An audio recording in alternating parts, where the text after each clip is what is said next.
Más de 40 trocas invaden el funeral de Valeria Márquez. El WR lo vuelve a hacer, y no contento con haber acabado con la vida de la joven influencer, atacó en pleno acto fúnebre a toda la familia de Valeria. Sin embargo, no esperó que el mismo Mencho decidiera proteger a toda esa gente. ¿Será que la familia de Valeria oculta algo que WR no quiere que se sepa? Quédate hasta el final del video y descubre qué es lo que ocultan. La familia de Valeria había intentado mantener el sepelio en discreción. El cuerpo de la joven, custodiado por elementos federales desde el momento en que fue entregado por el forense, fue trasladado en la madrugada al panteón para evitar cualquier tipo de confrontación. Pero los rumores eran muchos. Se sabía que Víctor N. no permitiría que el entierro ocurriera sin dejar su marca.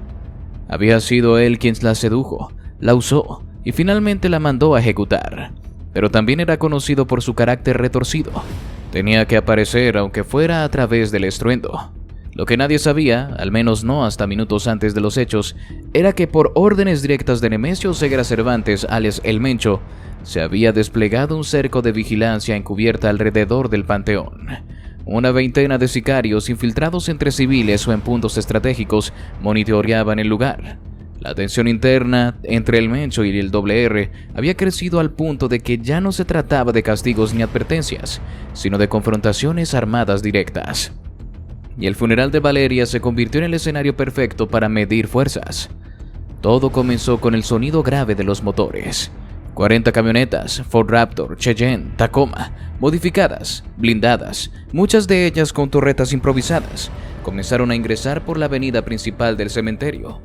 No se molestaron en disimular. Venían armados, uniformados con chalecos negros, pasamontañas, insignias bordadas con las iniciales del WR en rojo. Era una caravana de guerra. Los primeros en detectar la amenaza fueron los hombres del Mencho posicionados en una loma cercana. Al ver el convoy acercarse al punto central del cementerio, comenzaron a replegarse hacia las entradas. Uno de ellos activó el protocolo de emergencia, enviando señales codificadas a la base de mando y pidiendo refuerzos. Pero antes de que cualquier respaldo llegara, los disparos comenzaron. El primer impacto fue directo al parabrisas de una de las camionetas de avanzada. Nadie gritó, nadie retrocedió.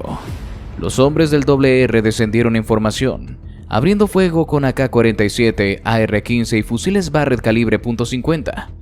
Las lápidas, las capillas, los mausoleos, todo se convirtió en escudo improvisado. Las balas silbaban, rebotaban, perforaban el aire como cuchillas calientes. A lo lejos, entre los cipreses, los hombres del Mencho respondían desde posiciones elevadas, con francotiradores y rifles automáticos. La gente del funeral, familiares, amigos, curiosos, empleados del cementerio, cayó al suelo, se arrastró entre tumbas. Algunos huyeron por las rejas traseras. Milagrosamente ninguno resultó herido, pero el caos era absoluto. La escena era una mezcla surrealista entre un sepelio y una zona de guerra. El enfrentamiento duró 7 minutos eternos, hasta que el cielo comenzó a llenarse de helicópteros. No eran refuerzos del cártel, era el propio Omar García Harfuch quien, tras recibir la alerta en la central de operaciones, se movilizó de inmediato en un convoy táctico de reacción rápida. La orden fue clara: erradiquen, neutralicen, no dejen salir a nadie armado. Desde el aire, las fuerzas especiales comenzaron a descender en puntos clave. Las patrullas blindadas cerraron los accesos al cementerio. Los drones captaban todo desde arriba. La operación fue quirúrgica. Las fuerzas de Harfuch rodearon el lugar en minutos y comenzaron a disparar desde 3 flancos, obligando a los hombres del WR a retroceder. El tiroteo alcanzó su punto más violento cuando una de las trocas, equipada con una torreta Browning M2, intentó abrir fuego contra el helicóptero de reconocimiento. La respuesta fue inmediata. Un misil de precisión lanzado desde una unidad terrestre destruyó la camioneta en segundos. Las llamas se lanzaron como un grito. A partir de ahí, la resistencia del grupo de Víctor comenzó a desmoronarse. 12 trocas fueron destruidas, incineradas o inutilizadas. El resto intentó huir por caminos secundarios. Algunos lograron escapar hacia el sur. Otros fueron interceptados en los cruces. Los cuerpos de al menos 8 sicarios quedaron regados en la entrada del cementerio, rodeados de casquillos y armas de alto poder. Harfuch, que descendió personalmente al punto central de la zona, supervisó la evacuación de los civiles y ordenó la detención inmediata de los sobrevivientes. ¿Y ahora qué haría el Harfuch? ¿Qué pasaría con la familia de Valeria Márquez? Esa misma noche, cuando la zona fue asegurada por completo y los periodistas terminaron de levantar evidencias en el cementerio, Harfuch emitió una orden clara, directa, sin posibilidad de error ni burocracia. Resguarden a la familia. Llévenlos lejos. No escatimen en recursos. El WR va a querer terminar lo que empezó. La instrucción fue ejecutada con la velocidad de un protocolo militar. Elementos de élite, respaldados por unidades tácticas de la Guardia Nacional, llegaron al domicilio de Marta N., madre de Valeria, y de inmediato organizaron el operativo de traslado. No hubo explicaciones públicas, no hubo aviso previo. La familia fue sacada con discreción y protegida como si se tratara de testigos claves en un juicio de alto riesgo. Horas después, un convoy de vehículos blindados partió desde un punto de Zapopan rumbo a una ubicación confidencial. Los miembros restantes de la familia, una hermana menor, un tío materno y una sobrina de apenas 8 años, también fueron escoltados en otro operativo simultáneo. Las amenazas eran reales. La presencia de las 40 trocas en el funeral no fue un gesto simbólico, fue una declaración de guerra, y Harfuch lo sabía. Los Márquez se convirtieron en objetivos simplemente por ser sangre de Valeria, y no voy a permitir que paguen con su vida los pecados de una estructura que los absorbió a la fuerza, dijo Harfuch horas más tarde, en una reunión privada con mandos de seguridad. Su tono no era de protocolo, era de rabia contenida. Dentro del equipo de inteligencia se confirmó que mensajes interceptados por unidades de contrainteligencia revelaban una intención clara por parte del WR: cerrar el ciclo. La frase aparecía en chats encriptados enviados entre mandos intermedios del cártel. El contexto no dejaba lugar a dudas. La familia de Valeria debía desaparecer para evitar filtraciones, posibles testimonios, o simplemente por orgullo herido del criminal, que no toleraba haber perdido el control narrativo del caso ante la opinión pública. Harfuch, informado de esos movimientos, redobló la seguridad. No solo ordenó el traslado de los Márquez, sino que designó un equipo específico para su protección. Psicólogos, personal médico, abogados, agentes infiltrados y un grupo rotativo de escoltas altamente entrenados. No habría errores, no habría tregua. La familia, al llegar al nuevo lugar, cuya ubicación exacta permanece clasificada, fue recibida por agentes del Centro Nacional de Inteligencia. Las primeras horas fueron de contención emocional. La madre de Valeria, aún devastada, no hablaba. Solo abrazaba una fotografía vieja de su hija, tomada cuando aún era una adolescente sonriente, ajena al mundo en el que terminaría sumida. La hermana menor repetía en voz baja que todo era como una película de terror. Nadie tenía palabras suficientes para explicar lo que estaba ocurriendo. Los especialistas que los acompañaron señalaron que el nivel de trauma emocional era altísimo, no solo por la muerte brutal de Valeria, sino por la certeza absoluta de que si Harfuch no hubiera actuado con celeridad, los Márquez habrían sido asesinados en cuestión de días. La venganza del WR no tiene lógica, es visceral, sangrienta, total. No le basta con mandar un mensaje, necesita que todos lo vean, necesitan borrar a quien lo contradice, explicó uno de los agentes asignados al resguardo familiar. En paralelo, Harfuch comenzó una investigación interna para determinar si había funcionarios dentro del sistema estatal o municipal que hubieran colaborado con el grupo de Víctor N. para monitorear los movimientos de la familia. No sería la primera vez. Las redes de vigilancia del crimen organizado se infiltran hasta las juntas vecinales. Cualquier dato, por pequeño que parezca, una dirección, una matrícula, una visita al mercado, puede ser aprovechado para planear una ejecución, y el secretario lo sabía bien. Los vamos a desmantelar desde adentro, uno por uno, y si hay un policía que pasó información va a terminar tras las rejas. No podemos proteger a las víctimas si no limpiamos las cloacas donde se esconden los traidores, dijo con furia durante una reunión con el equipo de inteligencia. Pero ¿de dónde nació esta ruptura de lazos? ¿Cuál era la motivación real del Mencho de proteger tanto a la familia de este influencer? Durante años, Víctor N., alias el WR, y Nemeso Ceguera Cervantes, el Mencho, mantuvieron una relación forjada sobre sangre, poder y territorio. Uno era el cerebro estratégico que operaba desde la cima del cártel Jalisco Nueva Generación, el otro su ejecutor más despiadado. Mientras el Mencho transaba las rutas, los pactos y los silencios, el WR se encargaba de mantener el miedo vivo, de enterrar enemigos, de enviar mensajes con plomo. Su lealtad era temida, su brutalidad era celebrada. Pero el tiempo, como siempre ocurre en los grandes imperios criminales, torció los caminos. Y con la muerte de Valeria Márquez, todo cambió. Las primeras grietas comenzaron meses atrás. Dentro de las estructuras internas del CJNG, muchos notaron que el WR estaba creciendo demasiado rápido, demasiado visible, demasiado autónomo. Su red de operadores ya no solo obedecía, sino que lo veneraban como un jefe en sí mismo. Los jóvenes sicarios lo mencionaban con respeto. Las nuevas generaciones lo seguían en secreto.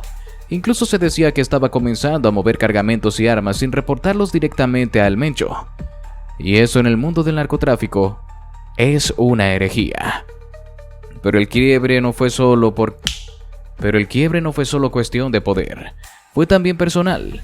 Y en el centro de ese quiebre estaba una joven de nombre Valeria. A ojos de muchos, Valeria Márquez era una simple influencer. Una cara bonita, carismática, útil para legitimar operaciones de lavado y encubrimiento. Pero el Mencho la veía de otra manera. No como una subordinada ni como una herramienta, sino como una hija simbólica.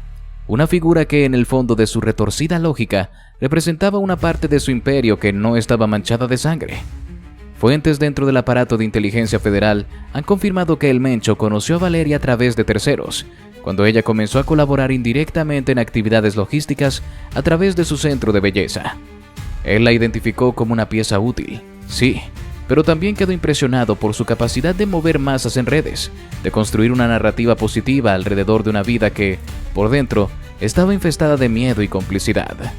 No era como las demás, no exigía armas, ni poder, ni respeto por su nombre. Solo pedía que la dejaran trabajar y ayudar a su familia. Y eso para alguien como el Mencho, que construyó su leyenda desde abajo, despertó algo más profundo, un reflejo de lo que alguna vez fue. Durante varios meses, Valeria estuvo bajo la protección silenciosa del ala norte del CJNG, una estructura que reportaba directamente al Mencho. Si bien no lo sabía, sus pasos eran vigilados, sus problemas eran reportados y sus amenazas eran contenidas, hasta que Víctor N. comenzó a acercarse. El WR, sabiendo que Valeria tenía influencia, decidió seducirla con el estilo que lo caracterizaba: regalos, favores, protección. Pero el Mencho lo advirtió. Le dijo que no se acercara más de la cuenta, que la dejara fuera de sus negocios de sangre, que respetara su espacio. Sin embargo, como ocurre con los hombres que se sienten intocables, el WR no escuchó. No solo se acercó, la envolvió, la usó. Y cuando Valeria intentó alejarse, cuando quiso huir, cuando el miedo le ganó a la lealtad, el WR decidió ejecutarla como una traidora. Eso fue lo que rompió el pacto. La muerte de Valeria no fue autorizada. El Mencho no fue consultado. El cuerpo apareció como advertencia para los demás, pero para el jefe del CJNG fue una ofensa personal. Un acto que no solo violaba su código, sino que ponía en evidencia una fractura interna que podría desmoronar toda la organización. Lo hiciste por tu cuenta. Te creíste dueño de algo que no te pertenecía. Dicen que le dijo el Mencho a través de una llamada interceptada días después del asesinato. La tocaste. Ahora vas a cargar con eso. Desde entonces las cosas se aceleraron. La estructura de confianza entre ambos se vino abajo. El Mencho ordenó una auditoría interna de todas las operaciones del WR. Congeló cuentas, cortó comunicaciones, canceló pactos y de forma silenciosa comenzó a mover piezas para proteger a lo que quedaba de Valeria, su familia. Nadie lo entendía al principio. ¿Por qué arriesgar hombres, logística y territorio por la madre y la hermana de una influencer que había trabajado en la periferia del cártel? Pero para el Mencho no se trataba de política, se trataba de honor. A su manera, distorsionada por años de muerte y poder, había desarrollado un aprecio por Valeria. Ella nunca pidió más de lo que necesitaba. Nunca traicionó. Solo intentó salirse de un sistema que ya no podía controlar. Y por eso merecía que alguien cuidara a los suyos. Fue así como se gestó en silencio la operación de resguardo. Antes incluso de que Harfuch emitiera la orden oficial de proteger a la familia Márquez, sicarios del ala leal al Mencho ya estaban apostados en puntos estratégicos alrededor de su domicilio. No con intenciones de intervenir, sino para advertir a los grupos del WR que no se acercaran. La división estaba sellada, y cualquier cruce significaría guerra. El día del funeral, esa guerra se hizo evidente. Las tropas del WR aparecieron con todo su poderío. Querían marcar territorio, mostrar fuerza.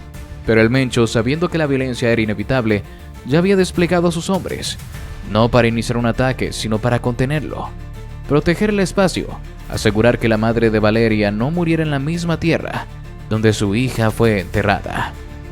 El resto es historia. Los disparos, los helicópteros, la intervención de Harfuch, las camionetas destruidas y la retirada del R. ¿Dirán la verdad? ¿O ocultarán una vez la verdad al pueblo? Eran las 9:37 de la mañana cuando Omar García Harfuch, secretario de Seguridad y Protección Ciudadana, apareció en el estrado de la Sala de Prensa Nacional. No había música de entrada, ni saludos protocolares, solo un silencio espeso que acompañaba el rostro de un hombre que, 24 horas antes, había dirigido un operativo para impedir una masacre en el último adiós de una mujer que alguna vez fue utilizada por una de las estructuras criminales más poderosas de México. Valeria Márquez ya no vivía, pero su nombre seguía generando guerra. Harfuch comenzó su declaración con un tono firme, sin dramatismos, sin vueltas. Ayer defendimos un funeral, pero en realidad estábamos defendiendo algo más profundo: el derecho de una familia a despedir a su hija, sin morir en el intento. El país entero escuchaba, canales nacionales transmitían en vivo, el clip se replicaba en redes sociales, y cada palabra que salía de la boca del secretario era registrada como si se tratara de una declaración de Estado. Porque, en parte, lo era. Quiero dejar claro algo, continuó. Sí, Valeria Márquez formó parte de manera indirecta de una estructura criminal. Nadie lo niega. Lo hemos documentado con pruebas, audios, declaraciones. Fue manipulada, coaccionada y finalmente asesinada por uno de los operadores más violentos de este país. Pero eso no la convierte a ella en un enemigo del pueblo, ni convierte a su familia en objetivos del crimen. Nadie, absolutamente nadie merece morir por ser humano, madre o sobrina de alguien que intentó alejarse del infierno. La sala se mantuvo en silencio. Harfuch hizo una pausa. Su mirada se endureció. Ayer 40 camionetas de sicarios del R intentaron interrumpir un sepelio con balas. Vinieron a borrar, a ejecutar, a enviar un mensaje, pero se encontraron con algo más fuerte: la voluntad de un Estado que ya no se va a rendir. El secretario no ocultó los hechos. Habló de frente. Contó cómo se desplegaron los elementos tácticos, cómo las unidades blindadas rodearon el cementerio, cómo los hombres del Mencho ya se encontraban en el lugar por información que había sido filtrada días antes. Pero lo más importante fue lo que dijo después. En medio del fuego una cosa quedó clara: Valeria ya no podía ser salvada, pero su madre sí, su hermana, su sobrina, las únicas personas que todavía llevan ese apellido con vida. Y yo, como servidor público, como funcionario y como mexicano, les prometo que mientras esté en este cargo, no voy a permitir que mueran a manos del crimen. La afirmación provocó un murmullo entre los periodistas. Algunos asintieron, otros apuntaban sin pausa, captando cada palabra. Harfuch sabía que el peso de lo que decía no era solo simbólico, era logístico, táctico y político. Proteger a esta familia no es una concesión, es un deber, porque al final del día son seres humanos. No importa lo que hiciera su hija, no importa si fue engañada, si fue cómplice, si intentó escapar. Su familia no debe ser enterrada junto a ella. No deben morir por las decisiones que no tomaron. Según fuentes del Gabinete de Seguridad, Harfuch ordenó desde la noche anterior que el resguardo de la familia Márquez no fuera tratado como una medida temporal, sino como una operación estratégica con prioridad nacional. Se establecieron protocolos de movilidad, vigilancia rotativa, controles de ingresos al perímetro donde ahora se encuentran. Los datos de cada funcionario asignado fueron verificados en 3 niveles, y cualquier oficial que hubiera tenido vínculos pasados con estructuras contaminadas por el R fue removido del operativo. En la conferencia, Harfuch no lo dijo con esas palabras, pero dejó claro el mensaje. Estamos rodeados, lo sé. No somos ingenuos. Sabemos que el crimen organizado ha tocado nuestras instituciones. Lo vimos en cómo supieron del funeral, lo vimos en cómo llegaron tan rápido. Pero también vimos otra cosa: que podemos responder, que si decidimos actuar con firmeza podemos proteger, y eso es lo que haremos. Pero no todo fue operativo. Harfuch también habló desde un lugar más humano, más íntimo. Habló de la madre de Valeria, Marta, de cómo la vio llorar, temblar, apenas sosteniéndose cuando le entregaron el cuerpo de su hija. Contó que ella, aún bajo amenaza, se negó a abandonar el país, que pidió solo una cosa: justicia. No venganza, justicia. Esa mujer, en medio del dolor más grande, nos recordó lo que está en juego: que esto no se trata de estrategias, ni de conferencias, ni de logotipos en los chalecos. Se trata de vidas, de personas que aún creen que vale la pena vivir sin miedo. Si por ellas no damos la batalla, ¿por quién lo haremos? El secretario también reveló que la ruptura entre el Mencho y el R fue un factor determinante para evitar una tragedia mayor. Agradeció, aunque sin nombrarlo directamente, a quienes del otro lado decidieron no disparar contra civiles y contener el conflicto hasta que las fuerzas del Estado llegaran. Esto no significa que tengamos pactos, significa que incluso en la oscuridad hay momentos donde alguien entiende que matar a una madre en un cementerio es cruzar una línea de no retorno. Y así llegamos al final de este video. Si te gustó, te invito a que nos des tu me gusta para seguir haciendo más videos como este. Además de que no olvides suscribirte y activar la campanita para que no te pierdas ninguno de nuestros nuevos videos. Te deseo un gran día. Hasta la próxima.